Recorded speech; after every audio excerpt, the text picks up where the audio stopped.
හොඳයි. හැමෝමව සාදරයෙන් පිළිගන්නවා database systems ගැන කරන මේ කතාබහට. අද අපි බලන්න යන්නේ data structure ගැන අපි හිතන විදිහම සම්පූර්ණයෙන්ම වෙනස් කරන්න පුළුවන් ඇත්තටම game changing feature එකක් ගැන.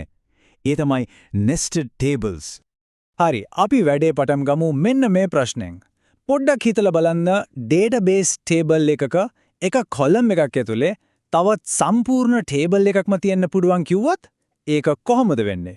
අහද්දි ටිකක් අමුතුයි වගේ නේද? බැලුමට නම් එහෙම කරන්න බෑ වගේ තමයි හිතෙන්නේ.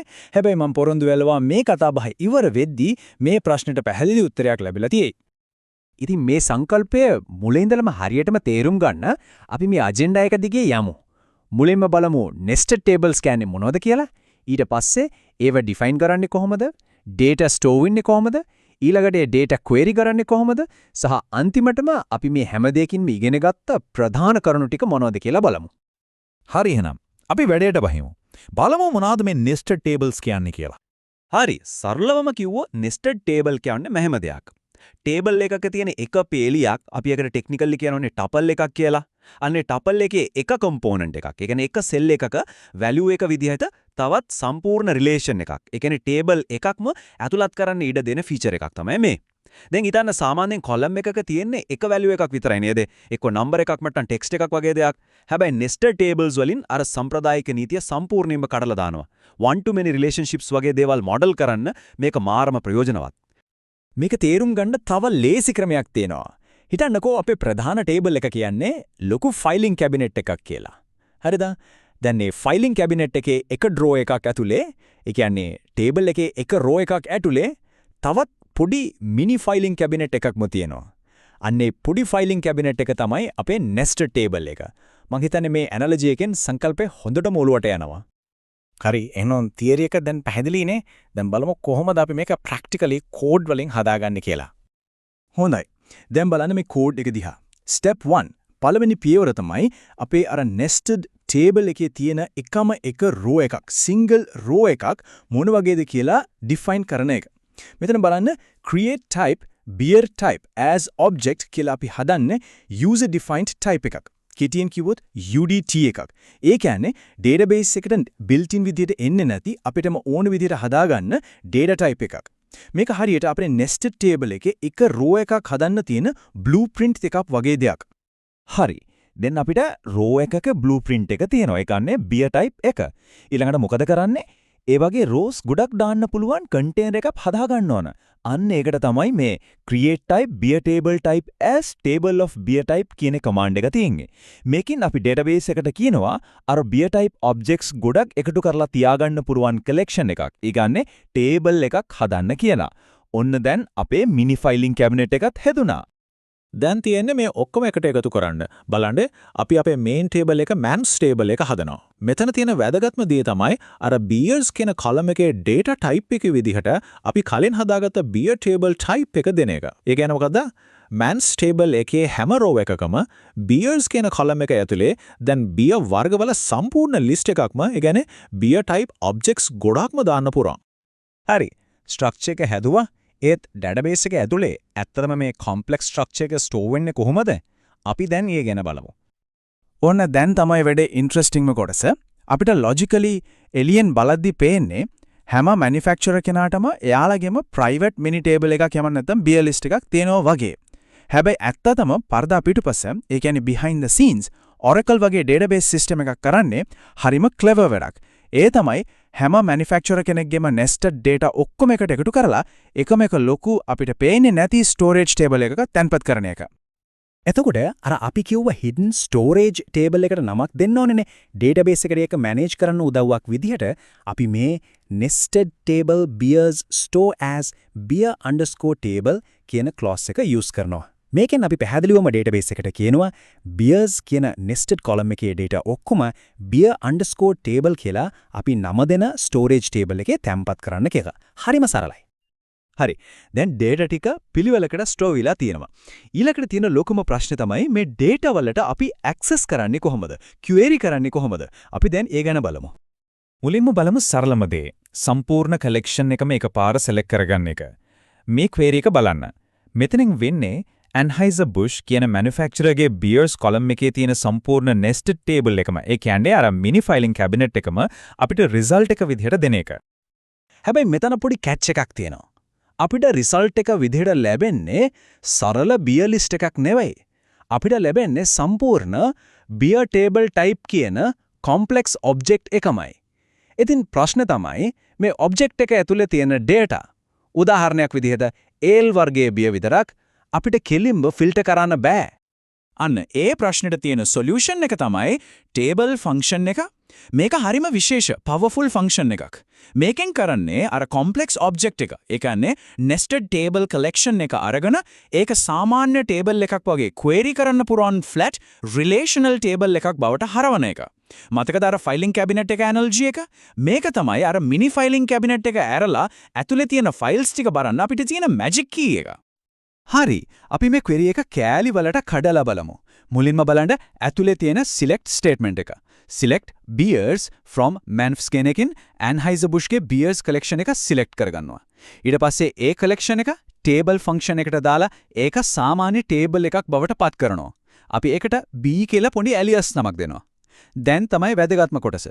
දැන් අපිට පුළුවන් පිටතින් තියෙන select statement එකෙන් අර B කියන table එක හරියටම normal table එකක් වගේ query කරලා ale වර්ගයේ beer වල නම් විතරක් තෝරලා ගන්න. හරිම clever නේද? හොඳයි අපි දැන් මේ කතා කරපු හැම දෙයකම ප්‍රධානම කරුණු ටික quick recap එකක් විදිහට බලමු. මේ ස්ටෙප් ටික මේ පිළිවෙලටම මතක තියාගන්න. එක create type එකස් as object වලින් row blueprint එක හදනවා. දෙක table of වලින් ඒ rows දාන්න container එක හදනවා. තුන ඒ container type එක main table එකේ column එකක් විදිහට use කරනවා. හතර nested table store as වලින් ඒ data store කරන තැන database එකට කියනවා. සහ අවසාන වශයෙන් පස්වෙනි පියවර අර nested data ඇතුලේ query කරන්න table කියන magic key එක පාවිච්චි කරනවා. හරි අවසාන වශයෙන් මේ ප්‍රශ්නේ ගැන පොඩ්ඩක් හිතන්න ඉඩ තියලා මම නවතින්නම්. මේ වගේ පවර්ෆුල් ෆීචර් එකක් පාවිච්චි කරලා තමන් වැඩ කරන data models කොහොමද තවත් සරල, තවත් intuitive, ඒ වගේම කාර්යක්ෂම කරගන්න පුරුවන් වෙන්නේ? හොඳයි. අපි අද කතා කරමු Oracle වල තියෙන හරිම ප්‍රබල ෆීචර් එකක් ගැන. ඒ තමයි nested tables. ඇත්තටම මේවා මොනවද? සංකීර්ණ දත්ත ව්‍යුහයන් එක්ක වැඩ කරද්දී මේවා කොච්චර වැදගත්ද කියලා අපි මේ විග්‍රහයෙන් ගැඹුරටම බලමු. ඉතින් අපි මේ ගමන යන්නේ අධ්‍යයන 4කින්. මුලින්ම බලමු මේ කියන Oracle nested tables කියන්නේ මොනවද කියලා. ඊළඟට ඒ ස්ට්‍රක්චර් එක අපිම ගොඩනගන්නේ කොහොමද කියලා බලමු. ඊට පස්සේ මේ data එක වැඩ කරන විදිහ සහ අවසානයේට collection unnesting කියන සුපිරි ක්‍රමයෙන් මේ data ටික report එකකට ගන්න පුළුවන් විදිහට හදාගන්නේ කොහොමද කියලාත් කතා කරමු. හරි එහෙනම් අපි පටන් ගමු පළවෙනි කොටසින්. මුලින්ම අපි තේරුම් ගමු nested table එකක මූලික සංකල්පය මොකක්ද කියන එක. හරිම සරලව කිව්වොත් nested table එකක් කියන්නේ table එකක් ඇතුලේ තියෙන තවත් table එකක් වගේ දෙයක්. මේකේ තියෙන වාසිය තමයි එකම record එකක්. ඒ කියන්නේ එක row එකක් ඇතුලේ object ගොඩකින් හැදුණු සම්පූර්ණ collection එකක්ම ගබඩා කරන්න පුළුවන් වෙන එක. හිතන්නකෝ සේවකයෙක් ඉන්නවා. එයාගේ record එකක් ඇතුලේම එයා වැඩ කරන projects වල සම්පූර්ණ list එකම තියාගන්න පුළුවන්. මේක one to many relationships නිරූපණය කරන තියෙන නියම ක්‍රමයක්. හොඳයි දැන් අපි බලමු මේ ව්‍යුහය ප්‍රායෝගිකව step by step ගොඩනගන්නේ කොහොමද කියලා. හැමදේම පටන් ගන්න ඕන මූලිකම ඒකකයෙන්. ඉතින් අපි මුලින්ම කරන්නේ අපේ collection එකට දාන්න යන තනි item එක මොකක්ද කියලා නිර්වචනය කරන එක. මේ උදාහරණයේදී ඒක තනි project එකක්. ඒකට අපි create type proj t as object කියලා object type එකක් හදනවා. ඒකට projno ඒ කියන්නේ project number එකකුයි proj name කියලා project name එකකුයි දෙනවා. මේක තමයි අපේ blueprint එක. ඊළඟට අපි කලින් හදපු project t object ගොඩක් දාන්න පුළුවන් container එකක්. ඒ කියන්නේ list එකක් හදා ගන්න ඕන. ඒකට තමයි create type proj list as table of proj t කියන command එක පාවිච්චි කරන්නේ. මේකෙන් කියවෙන්නේ proj list කියන්නේ අර proj t object ගොඩක table එකක් කියන එකයි. හරි දැන් තමයි මේ ඔක්කොම එකට සම්බන්ධ කරන්න යන්නේ. මෙතනදී අපි parent object type එකක් හදනවා create type employee_t as object කියලා.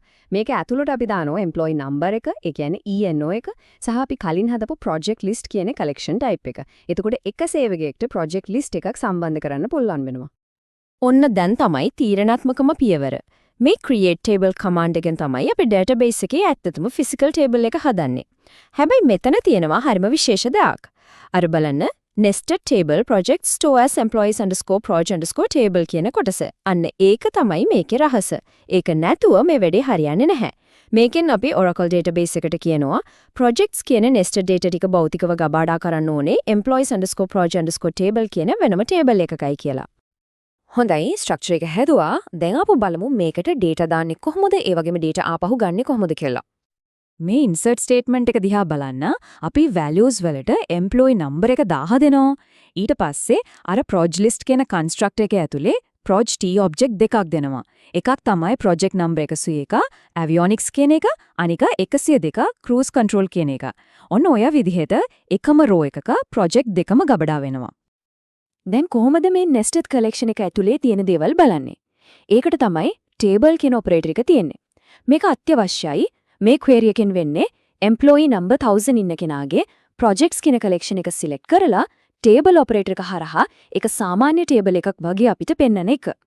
මෙන්න තියෙනවා කලින් query එකේ ප්‍රතිඵලය. බලන්න employee number 1000ට අදාළ project දෙක, ඒ කියන්නේ avionics සහ cruise control සාර්ථකව අපිට බලා ගන්න පුළුවන් වෙලා තියෙනවා. හරි. දැන් අපි යන්නේ මේකේ තියෙන තවත් හරිම ප්‍රබල සංකල්පයකට. ඒ තමයි collection unnesting. මේ ක්‍රමයෙන් අපිට පුරවන් nested data ටික සාමාන්‍ය relational table එකක් වගේ පාවිච්චි කරන්න. collection unnesting කියන්නේ සරලවම nested collection එකක් පැතලි කරන process එකට. මෙතනදි වෙන්නේ nested table එකේ තියෙන හැම item එකක්ම ඒක අයිති parent row එකට ආයම join කරන එක. මේක reporting වලට BI tools එක වැඩ කරද්දී, ඒ කියන්නේ හැම project එකක්ම වෙනම පේලියක පෙන්වන්න ඕන අවස්ථාවලට අතිශයින්ම වැදගත් වෙනවා. මේ unnesting query එකේ syntax එක දිහා බලන්න අපි from clause එකේ ලියනවා employees e table of e.projects p කියලා. මේකෙන් වෙන්නේ employees table එක ඒකෙම projects කියන column එක virtual table එකක් බවට පත් කරලා ඒ දෙක join කරන එක. අන්න ඒක තමයි unnesting වල තියෙන magic එක. මෙන්න තියෙනවා අවසාන ප්‍රතිඵලය. දැන් බලන්න හැම project එකකටම වෙනම row එකක් තියෙනවා. ඒ වගේම ඒ project එක IT employee ගේ number එකත් ඒක එක්කම පහදිරිව සම්බන්ධ වෙලා තියෙනවා. හරියට සාමාන්‍ය table දෙකක් join කළා වගේමයි. ඉතින් අපි මේ කතා කරපු දේවල් සාරාංශයක් විදිහට ගත්තොත් එක row එකක් ඇතුලේ one to many relationships නිරූපණය කරන්න පුළුවන්. table එක හදන්න කලින් object types නිර්වචනය කරන්න ඕනේ. nested collections වලින් data ගන්න table එක operator එක පාවිච්චි කරනවා. ඒ වගේම reporting වගේ දේවල් වලට nested data ටික parent rows එක join කරන්න unnest කරනවා. දැන් මේ ක්‍රමවේදය දැක්කනේ. පොඩ්ඩක් හිතලා බලන්න මේ nested tables තාක්ෂණය පාවිච්චි කරලා අපිට එදිනදා වැඩවලදී හමු වෙන හරිව සංකීර්ණ data models කොයිතරම් සරල කරගන්න පුරවන් වෙයිද?